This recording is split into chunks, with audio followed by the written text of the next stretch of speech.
ভারতের বিভিন্ন রাজ্যে বাংলাভাষীদের উপর ক্রমাগত আক্রমণের বিরুদ্ধে আজ একটা কবিতা লিখেছি। আশা করি সবার ভালো লাগবে। শুরু করি। বাঙালি। আমি এবং আমরা সবাই বাংলাভাষী, তাই বলে কি বিজেপিরা বলবে আমাদের বাংলাদেশি?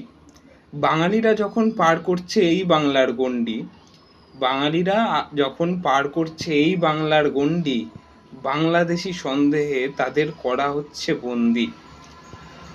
বাংলায় দেশকে দিয়েছিল ক্ষুদিরাম বসু, নেতাজি, তবুও কেন বাঙালির সাথে এতটা পেঁয়াজি? তাদের মা ছিল এই বঙ্গমাতা, তবুও কেন হিন্দি ভাষীদের কাছেই এত ক্ষমতা?